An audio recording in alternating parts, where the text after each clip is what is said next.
जय करे शेरावाली जी दा बोल साचे दरबार की जय हो।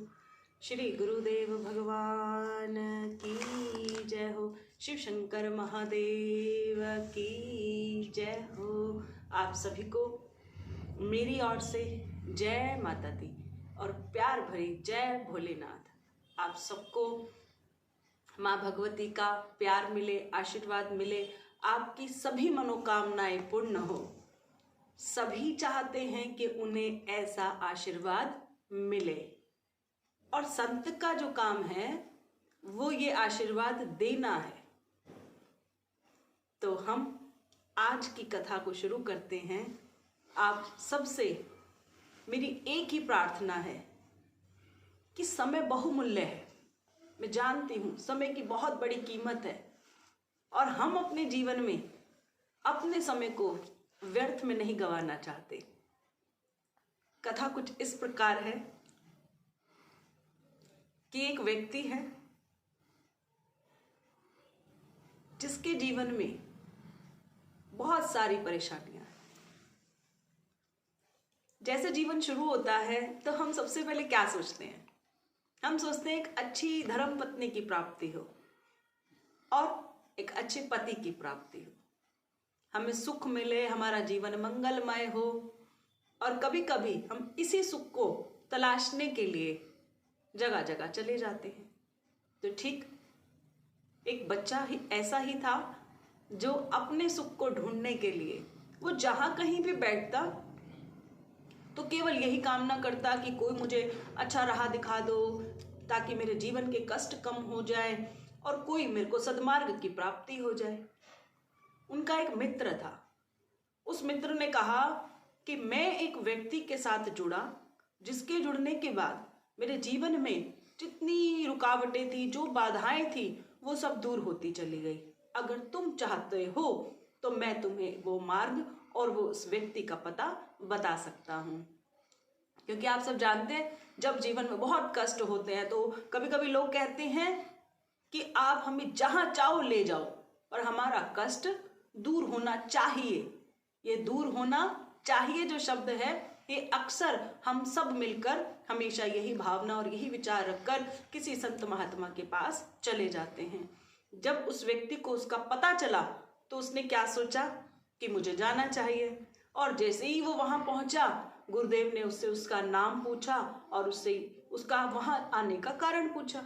तो उसने कहा कि गुरुदेव, एक लंबा समय हो गया है, अब तक मेरा विवाह भी नहीं हुआ है और जो मेरे जीवन में काम करने की जो स्थिति है वो भी कुछ खास अच्छी नहीं है। मैं अच्छा धन भी नहीं कमा पा रहा हूँ। आप मुझ पर कोई ऐसी कृपा कर दो जिससे मेरा कारोबार भी अच्छा सा हो जाए और मेरी शादी हो जाए।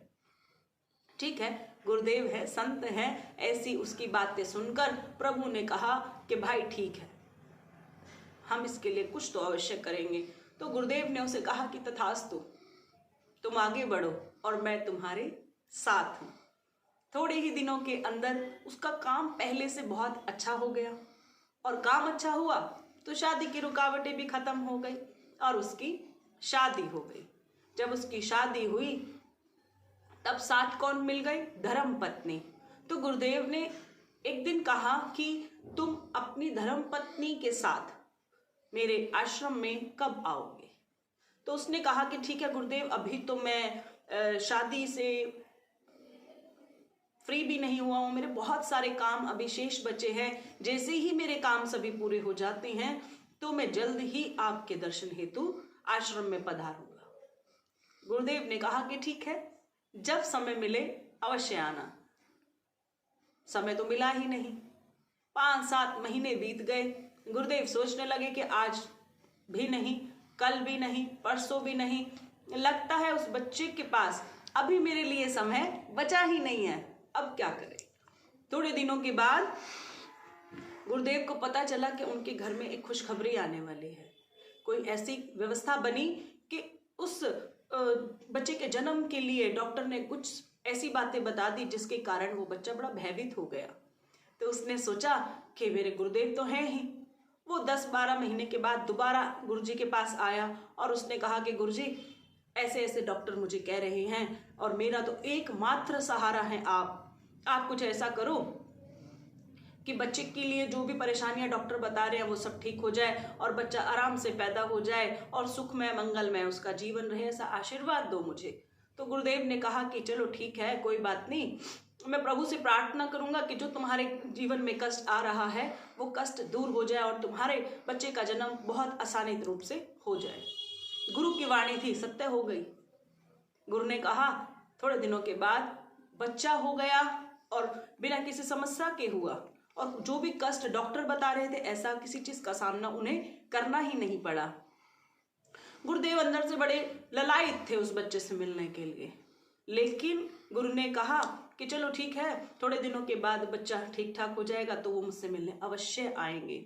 तो गुरु ने एक अपने शिष्य को कहा कि उसका बच्चा हुआ है वो कैसा है दिखने में। तो गुरु उसने कहा कि मैंने भी एक आधी बार देखा है गुरुदेव, अच्छा है, प्यारा है, बहुत सुंदर बच्चा है, प्रभु की बहुत कृपा है उस बच्चे के ऊपर कि वो बहुत ही आकर्षित है, उसके अंदर जो आकर्षण है वो अद्भुत है, देखकर बड़ा मजा आता है, उस बच्चे से बात करने की बड़ी इच्छा रह जाती है। तो गुरुदेव अंदर से और ललायित हो रहे हैं। कुछ समय बीत गया, ये तो जीवन है ना, कष्ट तो चलते ही रहते हैं। एक दिन ऐसा आया कि गुरु घर में बहुत सुंदर कार्यक्रम चल रहा था।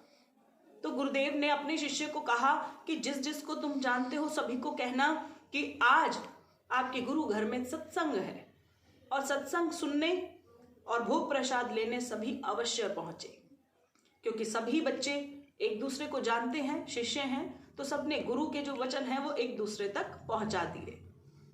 गुरु बड़े प्रसन्न हैं और अपने सत्संग के लिए अपने समारोह की तैयारी उन्होंने बड़े ही हृदय के साथ की।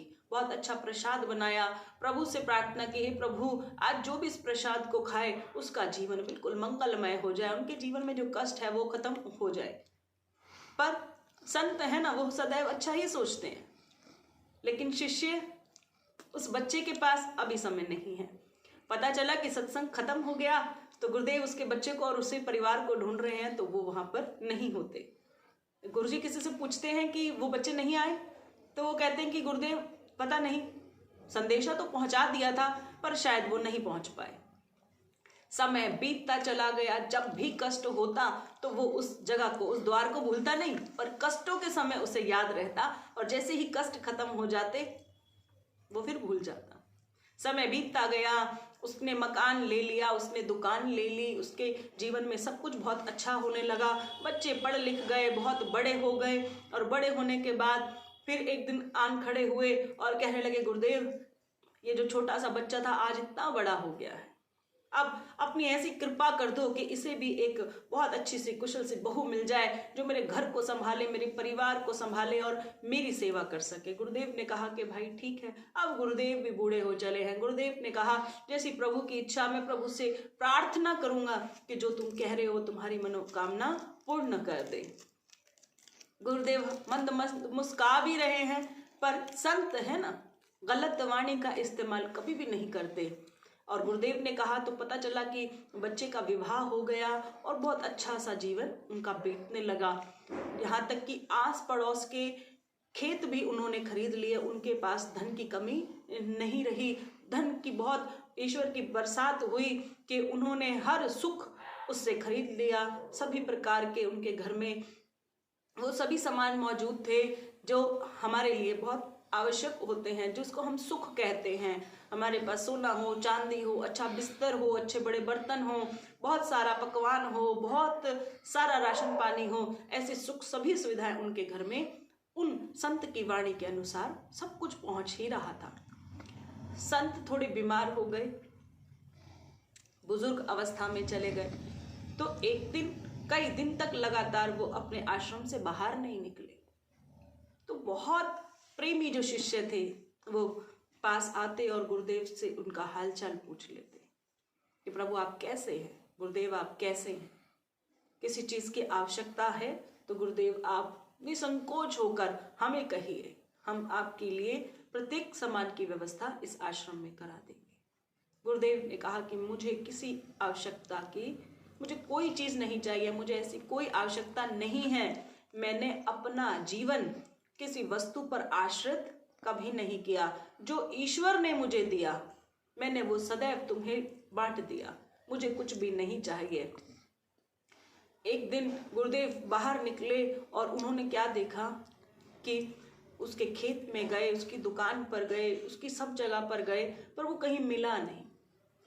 उन्होंने अपने शिष्य से कहा कि एक शिष्य को तू लेकर आया था, एक बच्चे को लेकर आया था, इतने सालों से मेरा उसके साथ संबंध रहा, बहुत दिन हो गए, मुझे वो दिखाई नहीं दे रहा। मैं उसकी दुकान पर भी गया और मैं उसके घर के आसपास भी गया, मैं उसके खेतों में भी गया, पर वो मुझे कहीं दिखाई नहीं दे रहा। तो उन्होंने उसका नाम लेकर कहा, अच्छा प्रभु आप उसकी बात तो नहीं कर रहे? आपको शायद पता नहीं है कि जिस समय आप अपने आश्रम के भीतर आपने समय बिताया, उन्हीं दिनों में उस व्यक्ति की मृत्यु हो गई थी। तो बड़े संत बड़े आश्चर्य में हो गए और संत ने कहा कि अच्छा, अब गुरुदेव तो ये सोच रहे हैं कि वो बैठ गए साधना करने। क्या साधने लगे? वो अपने ध्यान में चले गए और उन्होंने ये देखा कि मैं एक बार देखता हूं कि मेरा बच्चा है कहां। नहीं पता ना अभी तक, क्योंकि गुरुदेव जब भी उसे कहते कि घर में गुरु घर में सत्संग है चले आना, तो वो कहते पहले ये काम हो जाए फिर आ जाऊंगा। फिर गुरुदेव उसके पास संदेशा पहुंचा रहे हैं, फिर वो कह रहे हैं कि अभी बच्चे छोटे हैं गुरुदेव, आज बच्चा बीमार है, आज दुकान नहीं छोड़ सकता हूँ, आज मकान नहीं छोड़ सकता हूँ, आज धर्मपत्नी के साथ मायके जाना है, आज धर्मपत्नी को घुमाने लेकर जाना है, तो गुरुदेव मैं आज नहीं आ सकता, मैं कल नहीं आ सकता, मैं फिर सत्संग को निभा लूंगा। लेकिन अंत क्षण तक भी उसके पास अपने लिए समय नहीं निकला कि वो कुछ क्षण उस सत्संग को सुन सके, जिस सत्संग को सुनाने के लिए गुरुदेव हर रोज उसके पास निमंत्रण भेजते रहे। गुरुदेव को बड़ा आश्चर्य हुआ कि गुरुदेव ये सोचने लगे कि हे महारानी, हे प्रभु, ये कैसी आपकी लीला है कि मैं हर रोज इसे सत्संग सुनाना चाहता था, पर इसने सत्संग नहीं सुना, क्योंकि ये समाज में इस तरीके से घुसा हुआ था कि इसे और कुछ भी दिखाई नहीं दे रहा था। तो गुरुदेव जब ध्यान में बैठे तो उन्होंने कहा, देखता हूं कहीं चूहा तो नहीं बन गया, अपनी ही दुकान में इर्द गिर्द घूम तो नहीं रहा। राशन पानी की दुकान है ना, तो जब हम किसी कार्य को अपनी इतनी मेहनत के साथ करते हैं तो मरने के बाद भी उसे छोड़ने की इच्छा हमारी होती नहीं है। उसमें इतना हमारा ध्यान और प्रेम घुसा हुआ होता है कि हम नहीं सोचते कि हम उसे छोड़ दें। तो मरने के बाद भी ईश्वर हमें को कहता है कि यही चूहा बनकर घूमते रहो। तो वो ध्यान से देखता है कि चूहा बना है, फिर वो खेत की तरफ देखते हैं, कहीं खेत में कोई गाय बैल भैंस तो नहीं बना। जब गुरुदेव बहुत ध्यान लगाते हैं तो क्या देखते हैं कि बैल की उसको योनि मिली है। अच्छा जी, बैल बना दिया प्रभु ने इसे, और उसी के खेत में उसी की ही संतान उसको कोड़े मार रही है और सारे खेत को जोतने की परमिशन उसको मिल जाती है। भाई तूने ही जोतना, ये खेत जोतता है, फसल होती है, अंदर से बैल रो रहा है, थक गया, धीरे धीरे करके बैल बूढ़ा हो गया। अब बेटा कहता है कि ये बैल बूढ़ा हो गया, अपनी धर्मपत्नी को मुझे लगता है इसे अब छोड़ देना चाहिए, अब ये किसी काम का नहीं है। तो उसकी धर्मपत्नी कहती है ऐसे कैसे, छोड़ना नहीं है, हम इसे बेच देंगे, क्योंकि जब इसे बेचेंगे ना तो किसी कसाई के पास जाएगा तो भी हमें इसका मूल्य मिलेगा। हमने इसको खिलाया है, पिलाया है, हमने इसको खरीदा था, हम इसको यूं ही नहीं जाने देंगे। तो कसाई के पास चला जाता है और कसाई भी उसे साफ सुथरा बनाकर उसका चमड़े निकाल कर रख लेता है और चमड़े भी वो उसे बाजार में बेच देता है। गुरुदेव ध्यान लगाकर देखते हैं कि चमड़े का क्या हुआ। पता चला कि वो भी नगाड़ों में इस्तेमाल हो रही है। हम बनाते हैं ना, नगाड़े बनाते हैं और कई तरीके का ऐसा सामान बनाते हैं जिसमें हम पशुओं की खाल का इस्तेमाल करने लग जाते हैं, और पता चलता है कि वही नगाड़े हम फिर जोर जोर से पीट रहे हैं। तो प्रभु ने कहा कि बता मैं क्या करूं। अगर अपने जीवन के कुछ क्षण ईश्वर की शरण में आ जाते तो दुर्गति ना होती तुम्हारे शरीर की, जीते जी भी ना हुई, तुम कुछ ना कर सके। जन्म हुआ बैल का तो वही पिटते रहे, तब तक पिटाई खत्म ना हुई कि कसाई के हाथ आ गए, और कसाई ने भी ना छोड़ा तो आपकी चमड़ों की भी पिटाई हो रही है, आपकी त्वचा को इतनी तरीके से पीटा जा रहा है, लेकिन आपकी आत्मा को सुकून नहीं मिला है। गुरुदेव दुखी हैं, गुरुदेव रो रहे हैं अपनी साधना में, अपनी तपस्या में। उस बच्चे को देख देख कर रो रहे हैं कि गुरुदेव हमेशा जो गुरु है ना, वो क्या चाहता है? वो आपसे कुछ मांगता नहीं है, वो आपसे कुछ नहीं चाहता। अगर आपका सच्चा गुरु है, गुरु की एक ही गुण उसमें आपको देखने को मिलेगा। अगर गुरु आपसे धन नहीं चाहता, गुरु आपसे कुछ नहीं चाहता, केवल गुरु क्या चाहता है? गुरु आपसे आपका वो कीमती समय चाहता है। क्योंकि गुरु जब गुरु बना तो उसने तपस्या की, उसने साधना की और अपना बहुमूल्य धन, उसने अपना जीवन आप लोगों को समर्पित कर दिया। और आपके जीवन को अच्छा बनाने के लिए ही केवल उसने आपसे कुछ क्षण आपसे मांगे और कहा कि मेरे दरबार, मेरे गुरु घर, मेरे स्थान पर अवश्य पहुंचो, मेरे आश्रम में अवश्य पहुंचो, मैं तुम्हें सब सुख दे दूंगा, लेकिन तुम मेरे इतने करीब आकर तुम्हारा जन्म बेकार नहीं करूंगा, उसे इतना सुधार दूंगा कि अगली योनि तुम्हें ऐसी नहीं मिलेगी कि जिसमें तुम्हें कष्टों को भोगना पड़ेगा। एक सच्चा गुरु आपसे केवल आपका समय और आपका साथ चाहता है, और वो बदले में आपको खुले हाथों से धन की वर्षा करता है, खुले हाथ से आपको सुख समृद्धि सब कुछ प्रदान करना चाहता है।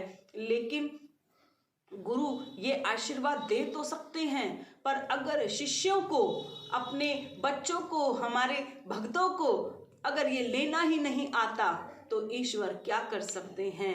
देखो, बड़े बूढ़ों ने बहुत कुछ कहा है, लेकिन मैं अपनी कथा के अंत क्षण में केवल इतना ही कहूंगी कि नाव पानी में अच्छी लगती है, जो नाव है वो पानी में अच्छी लगती है, पानी में नाव कभी नहीं चलती है। आप सब याद रखना कि हमारे ही जीवन में, हमारा समाज को हम अपने जीवन में इतना हावी कर देते हैं कि हम अपनी सब चीज़ों को छोड़ देते हैं और हमारा जीवन जो है बिल्कुल निरर्थक हो जाता है। जिस लिए हमने जन्म लिया है वो सभी चीज़ें हम भूल जाते हैं। मेरा सिर्फ आपको यही कहने का उद्देश्य है कि आप किसी भी स्थान से अपनी खुशियों को ढूंढने के लिए जुड़ते हैं। खुशी तो आपको मिल जाती है, लेकिन आपके जीवन का असली सुख किस चीज में है, वहां तक आप पहुंचना नहीं चाहते। आप जिस गुरु से जुड़े हुए हैं, जिस भगवान से जुड़े हुए हैं, जिस स्थान से जुड़े हुए हैं, वहां इतने पक्के होकर जुड़ जाओ कि आप भटको नहीं। आप अपने गुरु पर परम भरोसा करो कि आपका केवल केवल केवल आपके गुरु ही आपको एक सच्चा मार्ग दे सकते हैं, जिस पर चलकर आप ये जन्म जो जी रहे हैं और आने वाले जन्म को सुधार सकते हैं। मैं प्रभु भोलेनाथ और माँ पार्वती से केवल यही मंगल कामना आप सभी के लिए करती हूँ कि आपको ज्ञान दे, आपको बुद्धि दे। जहाँ ज्ञान है, जहाँ बुद्धि है, जहाँ विवेक है, वहाँ कोई भी बच्चा धन के लिए पागल नहीं होता। धन उसे मिल जाता है, पर उसकी सच्ची प्यास, सच्चा सुख केवल भक्ति होती है।